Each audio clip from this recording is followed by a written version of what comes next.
Hello दोस्तों, स्वागत है आप सभी का हमारे यूट्यूब चैनल पर। दोस्तों, आज का लेक्चर हमारा होने वाला है एक नए सब्जेक्ट का, यानी स्ट्रक्चरल मैकेनिक्स का। सिविल इंजीनियरिंग से जो बच्चे कर रहे हैं थर्ड सेमेस्टर पॉलिटेक्निक, उनके लिए सब्जेक्ट हमारा एक आता है स्ट्रक्चरल मैकेनिक्स। एंड यहाँ पर मैकेनिकल वालों के लिए भी होने वाला है स्ट्रक्चरल मैकेनिक्स, उसमें भी सब्जेक्ट हमारे कॉमन होते हैं। ठीक है, तो आज का लेक्चर हमारा होने वाला है स्ट्रक्चरल मैकेनिक्स का सेकंड लेक्चर होने वाला है। हमने फर्स्ट लेक्चर में आपको बेसिक बताया था, ठीक है, उसके कीवर्ड के बारे में, कौन कौन से टॉपिक हमें कहाँ पर यूज किए जाते हैं स्ट्रक्चरल मैकेनिक्स के। उन अगर आप उस वीडियो को देखना चाहते हैं तो नीचे डिस्क्रिप्शन में आपको प्लेलिस्ट मिल जाएगी स्ट्रक्चरल मैकेनिक्स की, ठीक है। तो आप वहां से जाकर स्ट्रक्चरल मैकेनिक्स की जितनी सारी वीडियोस हमने अपलोड कर दी हैं उन सभी वीडियोज को आप चेकआउट कर सकते हैं। तो आज के लेक्चर में हम बात करेंगे चैप्टर 1 के बारे में। चैप्टर 1 हमारा क्या है, प्रॉपर्टीज ऑफ मटेरियल्स के बारे में, ठीक है, स्ट्रक्चरल मैकेनिक्स। तो हम कुछ शुरुआती से बात करेंगे, कुछ बेसिक से ही बात करेंगे, ठीक है। तो स्ट्रक्चरल मैकेनिक्स होता क्या है, यहाँ से हम शुरुआत कर देते हैं क्या स्ट्रक्चरल मैकेनिक्स से। स्ट्रक्चरल मैकेनिक्स क्या होता है, ठीक है, चलिए इसको जान लेते हैं कि इसको हम समझ लेते हैं क्या स्ट्रक्चरल मैकेनिक्स हमारा होता है।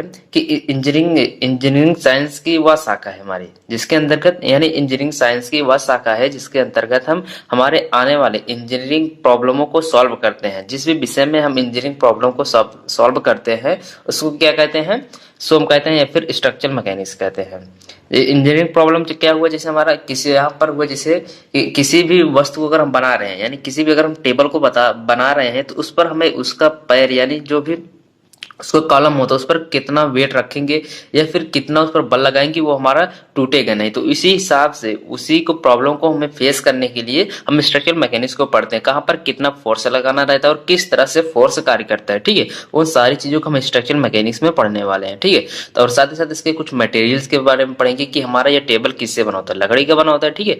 तो जनरली लकड़ी का ही बना होता है, तो और सारी चीजें, तो कहीं पर लोहे की बना होता है, ठीक है। उन सभी चीजों को आज हम इस वीडियो में डिस्कस करने वाले हैं। तो पहले हम अपन बात करेंगे फर्स्ट चैप्टर में। फर्स्ट चैप्टर हमारा क्या है, प्रॉपर्टीज ऑफ मटेरियल्स, यानी मटेरियल्स के कुछ ना कुछ तो गुण होते होंगे, उन्हीं गुणों को आज हम बात करने वाले हैं, ठीक है। उससे पहले मैं आपको बता दूं क्लासिफिकेशन ऑफ मटेरियल्स के बारे में चर्चा करेंगे। इसमें फर्स्ट चैप्टर में हम क्या क्या चर्चा करेंगे, जो हमारा टॉपिक है क्लासिफिकेशन ऑफ मटेरियल्स, यानी फर्स्ट हमारा जो टॉपिक है वो हमारा है वर्गीकरण। वर्गीकरण किसका पढ़ेंगे, पदार्थों का वर्गीकरण। जो भी मटेरियल हम इंजीनियरिंग या फिर बिल्डिंग में प्रयोग करते हैं उन सारी का क्लासिफिकेशन आज हम देखेंगे, ठीक है। और इसके साथ साथ हम उसकी प्रॉपर्टीज क्या बात करेंगे, इलास्टिक प्रॉपर्टीज हो गया क्या, एंड इलास्टिक प्रॉपर्टीज चर्चा करेंगे, ठीक है। मटेरियल्स में इलास्टिक प्रॉपर्टीज क्या होती है उसका चर्चा करेंगे। उसके साथ प्लास्टिक प्रॉपर्टीज चर्चा करेंगे, एंड यहाँ पर होगा डक्टाइल के बारे में चर्चा करेंगे, उसके साथ ब्रिटल्स के बारे में, ठीक है। चलिए, आप फर्स्ट टॉपिक हमारा क्लासिफिकेशन ऑफ मटेरियल्स के बारे में, चलिए इसके बारे में चर्चा कर लेते हैं।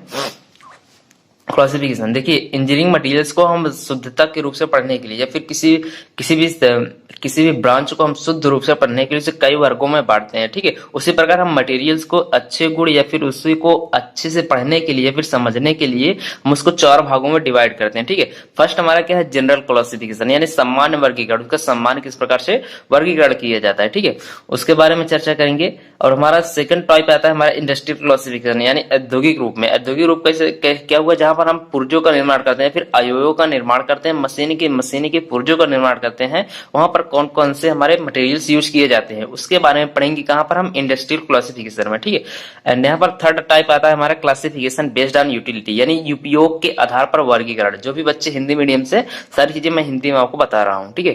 तो यहाँ पर क्लासिफिकेशन बेस्ड ऑन यूटिलिटी, यानी उपयोग के आधार पर हम कहां पर कौन सी चीजें यूज करेंगे, ठीक है।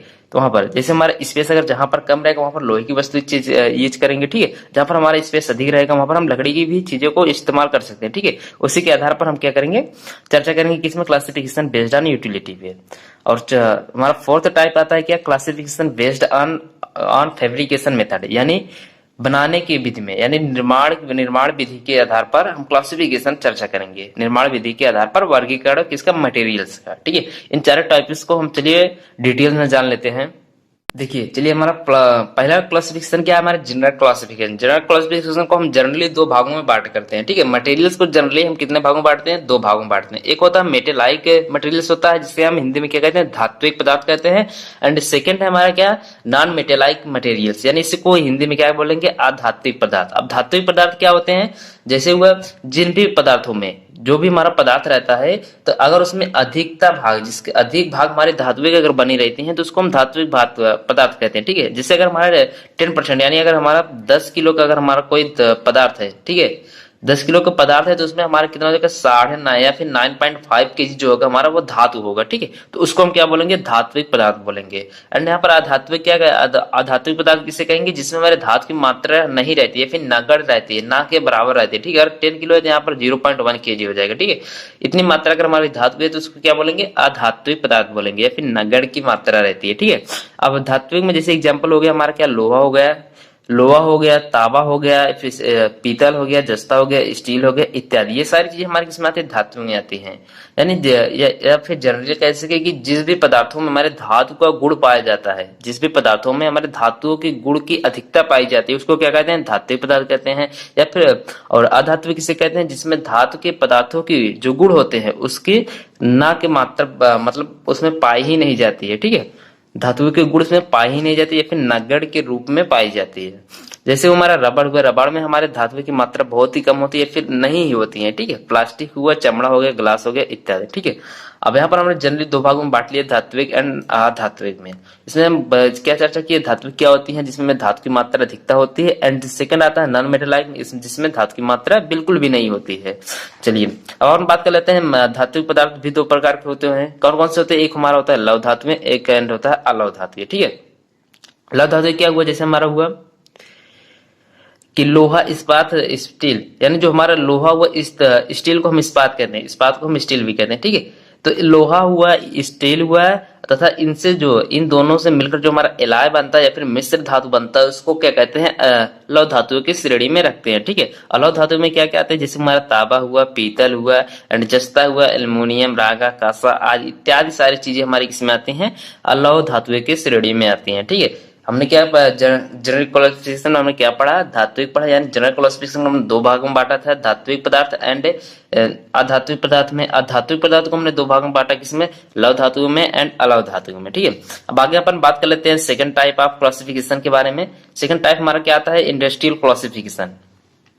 क्या इंडस्ट्रियल क्लासिफिकेशन, इंडस्ट्रियल क्लासिफिकेशन को डीपली पढ़ने के लिए हमने इसे कई वर्गों में बांटा गया है। ठीक है, इंडस्ट्रियल क्लासिफिकेशन एक हमारा हुआ क्या, हल्की धातु है। ठीक है, जहां पर हमें जिस भी मशीन में अगर हमें हल्की धातु प्रयोग करनी होती है, वहां पर कौन से किस भी पदार्थ का, किस धातु का हम वहां पर पदार्थ का प्रयोग करते हैं। ठीक है, जहां पर हमें हल्की धातु को प्रयोग करना हो रहा था, वहां पर हम एल्युमिनियम हो गया, फिर मैग्नीशियम हो गया, टाइटेनियम हो गया, बेरिलियम हो गया, तथा या फिर इनसे मिलकर जो भी हमारा पदार्थ बनता है, जो भी हमारा एलाय बनता है, उसका प्रयोग करते हैं। ठीक है, ये सारी चीजें हमारी हल्की होती है। ठीक है, जिसका वॉल्यूम के हिसाब से इसका वेट कम होता है। ठीक है, चलिए अब यहाँ पर बेरिंग एलाय के बारे में चर्चा कर लेते हैं। बेरिंग एलाय क्या होता है, बेरिंग एलाय में जैसे वो हमारा तांबा हुआ, सीसा का एलाय, यानी तांबा एंड सीसा का जो मिक्सअप होता है, या फिर इसका एलाय होता है, या फिर मिश्र होता है, इन दोनों से मिलकर जो हमारा मिश्र धातु बनता है, उसका प्रयोग वो किस श्रेणी में आता है, बेरिंग एलाय में आता है। ठीक है, और वह श्वेत धातु है, श्वेत धातु के एलाय एंड ब्रास एलाय हो गया, तथा इनसे मिलकर जो हमारी धातुएं बनती है, इन सभी से मिलकर जो भी हमारी धातुएं बनती है, जैसे हमारा शीशा हो गया, जस्ता हो गया, टिन, कैडमियम आदि, ये सब सारी चीजें किसमें आती है, हमारी बेरिंग एलाय में आती है। ठीक है, चलिए अगला बात कर लेते हैं। अगला हमारा टॉपिक क्या, मिश्र कारक धातु। ये भी हमारे किसके भाग हैं, इंडस्ट्रियल क्लासिफिकेशन में आते हैं। ठीक है, ये सारे मटेरियल्स हमारे किसमें आते हैं, इंडस्ट्रियल क्लासिफिकेशन में आते हैं। मिश्र कारक धातुएं, मिश्र कारक धातु कौन कौन सी होती है, जैसे हमारा निकिल हुआ, कोबाल्ट हो गया, क्रोमियम हो गया, मैग्नीज हो गया, वैकेंडियम, ये सारी चीजें किसमें आती है, हमारे मिश्र कारक धातुओं में आती है। ठीक है, एंड फोर्थ हो गया यहाँ पर तांबा तथा उनकी मिश्र धातु है। तांबा तथा उनकी मिश्र धातु में क्या क्या आती है, ठीक है, जैसे वो तांबा हो गया, पीतल हो गया, तथा कांसा हो गया। कांसा हमारा क्या है, तांबा तथा पीतल की मिश्र धातु है। ठीक है, तथा इन सभी से, इन तीनों मटेरियल से जो भी हमारे पदार्थ, नए पदार्थ हमारे फेब्रिकेट किए जाते हैं, उसको क्या वो सारी चीजें किसमें आती हैं, तांबा तथा उनकी मिश्र धातुओं में आती हैं। ठीक है, एंड यहाँ पर हो गया फिफ्थ, हमारा बात कर लेते हैं लोहा तथा इस्पात के बारे में। लोहा क्या होता है, लोहे, देखिए इसके अंतर्गत लोहे की विभिन्न जातियां आती हैं। ठीक है, लोहा तथा इस्पात में क्या आती हैं, लोहे से बनी सारी चीजें आती हैं, फिर लोहे से बनी सारी जातियां आती हैं। ठीक है, लोहे से बनी सारे पदार्थ हमारे आते हैं, तथा स्टील, लोहा तथा स्टील दोनों से मिलकर जो हमारी बनती है मिश्र धातु, वे सारी चीजें भी हमारे किसमें आती है, लोहा तथा इस्पात में आती है। ठीक है,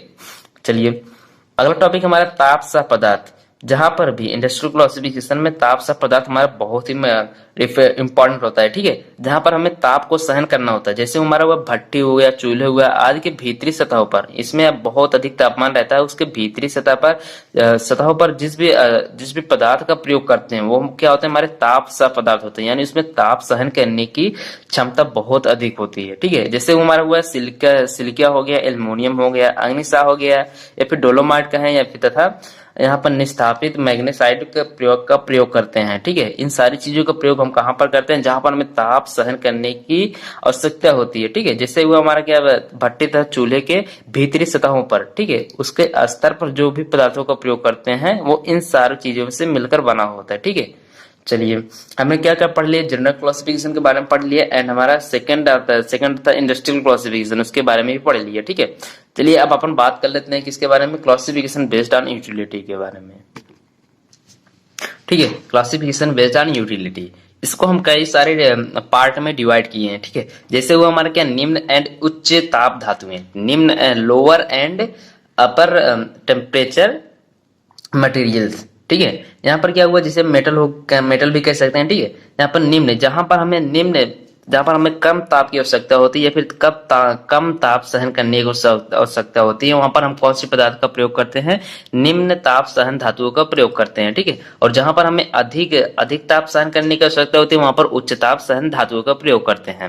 एंड सेकंड आता है उच्च सामर्थ्य वाली धातुएं, जहां पर हमें अधिक स्ट्रेंथ की जरूरत होती है, अधिक मजबूती की जरूरत होती है, वहां पर हम क्या प्रयोग करते हैं, उच्च सामर्थ्य वाली धातु प्रयोग करते हैं, जैसे वो हमारा लोहा हो गया, ठीक है। एंड थर्ड आता है क्या, घिसावरोधी धातु, जिसमें हमारा फ्रिक्शन कम होता है, ठीक है, या फिर घिसावरोधी धातु का प्रयोग करते हैं जहां पर हमें फ्रिक्शन की कमी होती है, या फिर फ्रिक्शन जहां पर हमें अधिक चाहिए होता है या फिर कम चाहिए होता है, वहां पर हम क्या प्रयोग करते हैं, घिसावरोधी धातुओं का प्रयोग करते हैं।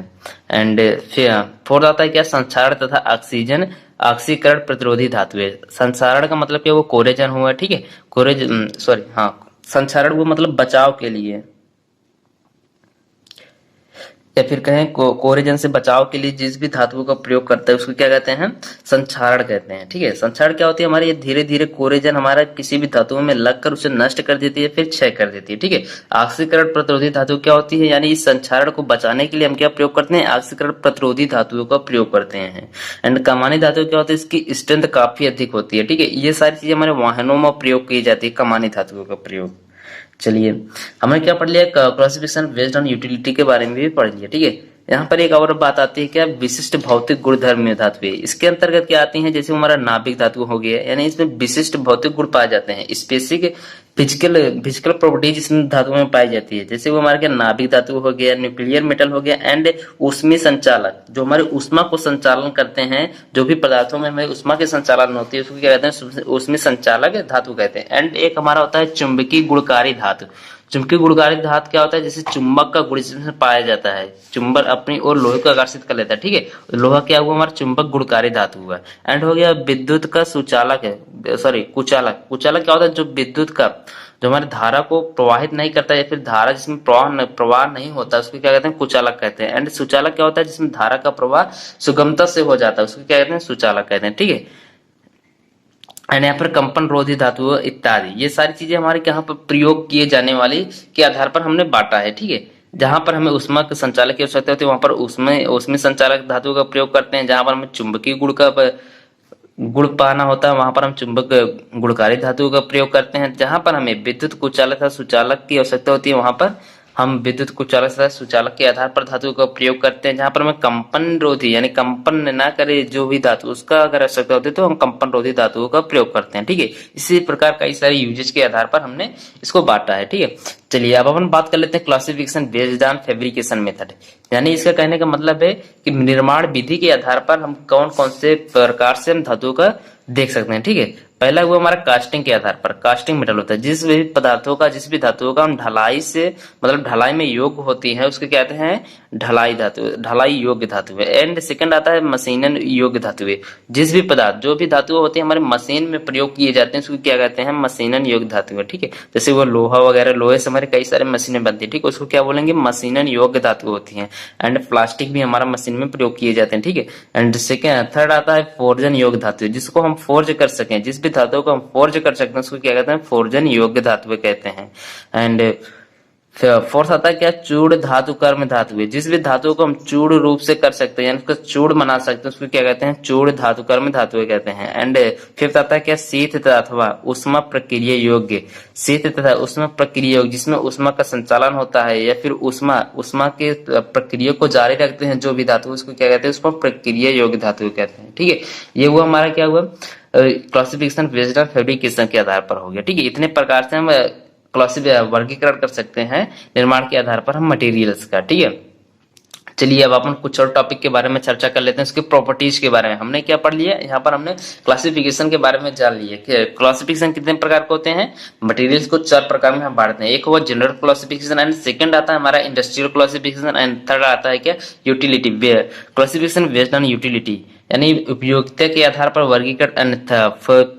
फिफ्थ आता है क्या, फोर्थ आता है क्या, classification based on fabrication method, यानी निर्माण विधि के आधार पर वर्गीकरण। ठीक है, चलिए अब अपन आगे बात कर लेते हैं प्रॉपर्टीज के बारे में। इस मटेरियल की कौन कौन सी प्रॉपर्टीज देते हैं जिसके लिए हम इसको प्रिपेयर करते हैं, कहाँ पर, प्रयोग करने के आधार पर। ठीक है, चलिए अपने जीवन लाइफ में किस लिए इसको प्रयोग करते हैं, कुछ ना कुछ प्रॉपर्टीज होगी, उसी प्रॉपर्टीज को आज हम इस वीडियो में देखने वाले हैं। ठीक है, चलिए इसका कुछ मैकेनिकल प्रॉपर्टीज होती हैं, जैसे हमारा मैकेनिकल प्रॉपर्टीज या मटेरियल्स के बारे में पढ़ेंगे। ठीक है, पहला हमारा आता है इलास्टिसिटी के बारे में। इलास्टिसिटी क्या होती है, हमारे प्रत्यास्थता होती है, इसको हिंदी में क्या बोलते हैं, प्रत्यास्थता कहते हैं। प्रत्यास्थता क्या होती है दोस्तों, कि मान लेते हैं हमारा कोई पदार्थ है, ये हमारा मान लेते हैं कोई मैटर है। ठीक है, यहाँ पर अगर हम फोर्स एफ लगा दें, ठीक है, यहाँ पर भी अगर हम फोर्स एफ लगा दें तो दोनों तरफ से अगर हम फोर्स लगाते हैं तो हमारा यहाँ पर कुछ आकार इस तरह से हो जाता है। ठीक है, इसका आकार बढ़ जाता है, यहाँ पर हो जाता है। ठीक है, अगर हम इसी फोर्स को अगर दोबारा हटा दें, एक बार लगाए तो हमारा इसकी जो लंबाई है वो बढ़ गई। ठीक है, अगर हम इसको हटा दें, इसी फोर्स को अगर हटा दें तो पुनः हमारी इसी स्थिति में आ जाती है, इसी स्थिति में आ जाती है। इसी गुण को हम क्या कहते हैं, इलास्टिसिटी कहते हैं। ठीक है, इलास्टिसिटी देख लेते हैं क्या है, प्रत्यास्थता पदार्थ की वह गुण है, यानी पदार्थ की वह गुण है जिसके कारण प्रत्येक पिंड अपने आकार में परिवर्तन का विरोध करते हैं, यानी इसमें कुछ न कुछ रेजिस्टेंस फोर्स होगा, यानी इसके प्रतिरोधी बल होंगे, पदार्थ में प्रतिरोधी बल होंगे, तभी तो हम इस फोर्स को लगाते हैं इसको बड़ा करने के लिए, नहीं तो अपने आप ही बड़ा हो जाएगा। ठीक है, तो रेजिस्टेंस जो अपने आकार को परिवर्तन में विरोध करती है, इसका आकार को विरोध करती है, कौन सा बल विरोध करती है, रेजिस्टेंस फोर्स विरोध करती है। ठीक है, क्रिएट होता है यहाँ पर, तब यहाँ पर परंतु आकार में परिवर्तन होने वाले बलों को हटा दीजिए। जब रेजिस्टेंस फोर्स हमारा इस फोर्स से अधिक होगा तभी हमारा इसका आकार चेंज हो जाएगा। ठीक है, अगर आकार हमारा यहाँ पर चेंज हो गया, परंतु आकार परिवर्तन करने वाले बलों को जैसे ही हटा दिया जाता है, जब जैसे हम इस बलों को हटाते हैं, रिमूव करते हैं जैसे ही एक्सटर्नल फोर्स को, तो हमारा पुनः अपनी प्रारंभिक अवस्था में आ जाता है, या फिर पुनः अपनी प्रारंभिक अवस्था में सेट हो जाता है। उसी गुण को हम क्या कहते हैं, पिंड को इलास्टिसिटी कहते हैं, फिर पिंड की प्रत्यास्थता कहते हैं। ठीक है, समझ में आ गया होगा इलास्टिसिटी क्या होती है, कि किसी भी पदार्थ का वह गुण जिसके कारण प्रत्येक पिंड अपने आकार में परिवर्तन का विरोध करती है, परंतु जिस भी बल के कारण हम उसके आकार में चेंजेस कर रहे हैं, जिस बल के कारण हम उसके आकार में चेंजेस कर रहे हैं, अगर उसी बल को हम हटा दें तो वह पुनः अपने प्रारंभिक अवस्था में आ जाता है। जिस भी शेप में वह पहले था उसी शेप में अगर आ जाता है तो उसको क्या बोलेंगे, हम इलास्टिसिटी बोलेंगे। इस गुण को हम क्या कहते हैं, इलास्टिसिटी कहते हैं। चलिए अब प्लास्टिसिटी के बारे में बात कर लेते हैं। प्लास्टिसिटी क्या होती है, कि पदार्थ का ऐसा गुण है। अब प्लास्टिसिटी क्या होती है, प्लास्टिक के बारे में हमने अध्ययन किया था। ठीक है, ये हमारी कोई पाइप हो गई, ये हमारी पाइप है। ठीक है, अगर हम इसे गर्म इसे टेम्परेचर दे, ठीक है, तो अगर हम इसे टेम्परेचर एक बार दे दें, टेम्परेचर देकर हम यहाँ पे इसके शेप को अगर यहाँ पर फोर्स लगा दें टेम्परेचर देकर, तो यहाँ पर भी फोर्स लगा दें तो इसका आकार कुछ इस तरह से हो जाएगा। ठीक है, यहाँ पर आ जाएगा इसका आकार कुछ ना।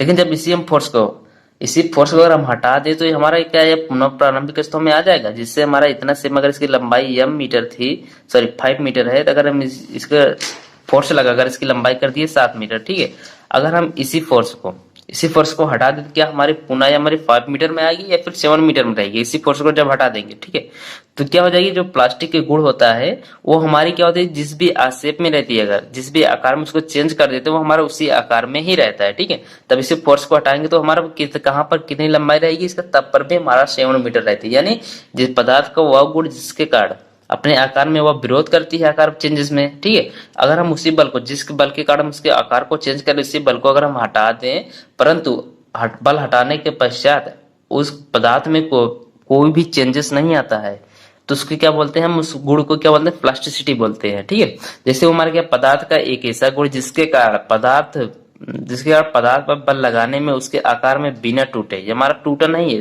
दोस्तों। ठीक है, ये टूटा नहीं, केवल इसमें टेंसल हुआ है, यानी इसके लंबाई में वृद्धि हुई है।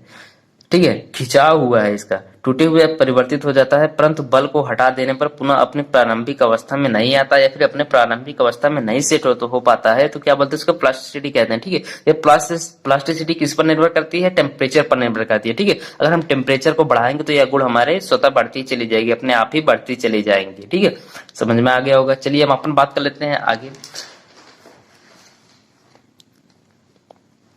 अगला प्रॉपर्टीज है हमारा डक्टाइल। डक्टाइल क्या होती है, डक्टाइल को अगर हिंदी में बात करें इसको तान्यता कहते हैं। ठीक है, किसी भी पदार्थ में यह गुण होना बहुत ही जरूरी होता है। ठीक है, सभी पदार्थों में जनरली तांबा हुआ, सोना चांदी लोहा, इन सारी चीजों में हमारी तान्यता गुण अधिक होता है। ठीक है, जिसके कारण हम ये वायर को क्रिएट कर सकते हैं। ठीक है, जो हमारे विद्युत वायर आते हैं, जो हमारे इलेक्ट्रिकल वायर आते हैं, उसको उसी के कारण है, इसी गुण के कारण, पदार्थों के इसी गुण के कारण हम उसको क्रिएट कर सकते हैं, फिर इसको फैब्रिकेट कर सकते हैं। ठीक है, उसका निर्माण कर सकते हैं। ठीक है, चलिए इस गुण के कारण पदार्थों को खींचकर, इस गुण में क्या होता है कि किसी भी पदार्थों को हम खींचकर उसके पतले तारों के रूप में विरूपित कर सकते हैं, फिर पतले तारों में उसको चेंजेस कर सकते हैं। ठीक है, इस गुण के कारण पदार्थों में खींचकर पतले तार के रूप में उसे बनाया जाता है। ठीक है, टूटने पर, अगर टूटने से पहले अगर हम इसकी लंबाई की बात करें तो किससे लंबाई ज्ञात की जाती है। ठीक है, तो टूटने से पहले प्रतिशत लंबाई में वृद्धि द्वारा इसकी माप प्रकट की जाती है या फिर ज्ञात की जाती है। ठीक है, टूटने से पहले जितनी भी प्रतिशत इसकी लंबाई होगी, तो लंबाई में या फिर वृद्धि होती है, प्रतिशत लंबाई में वृद्धि होती है, उसकी माप हमें ज्ञात कर ली जाती है। ठीक है, टूटने से पहले इसकी ज्ञात की जाती है, ना कि टूट जाए तब। ठीक है,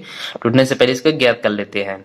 जैसे हमारा तांबा हुआ, सोना चांदी, आपने सुना होगा कि तांबा के वायर। ठीक है, तो हमारा क्या है, तांबे के पदार्थों को हम वायर में चेंजेस क्यों कब करते हैं, जब उसमें हमारे तान्यता का गुण पाया जाता है या फिर डक्टाइल प्रॉपर्टीज पाई जाती है, तभी हम उसको वायर में चेंज कर सकते हैं। ठीक है, एंड यहाँ पर लोहा, एल्यूमिनियम यहाँ पर ले लेते हैं, एल्यूमिनियम का वायर भी देखेंगे आप। ठीक है, वो कैसे बनाया जाता है, डक्टाइल के कारण। अगर डक्टाइल का प्रॉपर्टीज अगर हमारे एल्यूमिनियम में ना पाया जाए तो इसका वायर बनना मुश्किल हो जाता है। ठीक है, चलिए अब हम बात कर लेते हैं ब्रिटल्स के बारे में, ब्रिटनेस के बारे में। इसको क्या कहते हैं, हिंदी में भंगुरता कहते हैं। भंगुरता क्या चीज होती है कि इसे किसी भी कोई हमारा, अगर मान दे कोई हमारा मैटर है, अगर इस पर हम प्रहार करते हैं, ठीक है, अगर हम हैमर से अगर इस पर हम प्रहार करें, तो जिस भी पार्ट से बना है, जिस भी पार्ट से हमारा बना, अगर उन पार्टों में अगर हमारा चेंजेस हो जाता है, उन पार्टों में हो जाता है या फिर विभक्त हो जाता है, ये हमारा मैटर से यानी पदार्थों से अलग हो जाता है तथा बिना खराबी हुई, इस पर कोई भी हमारी कोई खराबी नहीं आती है। ठीक है,